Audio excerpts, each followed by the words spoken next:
We're going to talk about points for your interest rate. And if you have no idea what I just said, don't worry, I'll explain. My name is Jordan Nutter, and I'm a mortgage lender that helps people better understand the home buying process. So, what are points? Points are what is associated to buy your interest rate to a certain amount. And right now, with the higher interest rates, a lot of people are trying to pay for points because they want to lower their interest rate.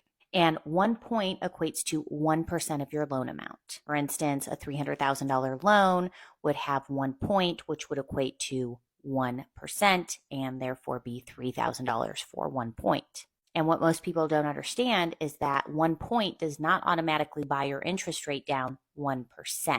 Generally, 1 point will buy your interest rate down an eighth or a quarter of a percent. And it's a one-time fee. You pay it at closing one time and that's it. But here's the thing. If you're buying down points, however many that is, for your interest rate, and you plan on refinancing or selling that home in a certain amount of time, it may not make sense to pay for points. So this is why it helps to have an educated lender that will help explain to you what it means to buy down points and go through the pros and cons with you before locking in an interest rate.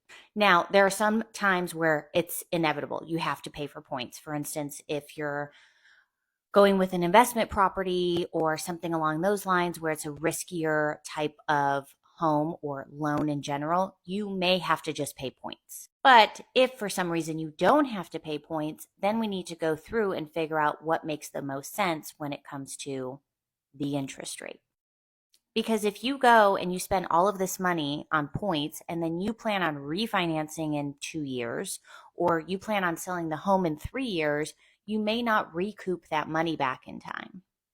So just because somebody is giving you the lowest interest rate on paper doesn't necessarily mean that that's the most beneficial interest rate for you and your situation. So if you need help figuring this out, reach out to me and let's go through the cost analysis to figure out what's going to make the most sense for you.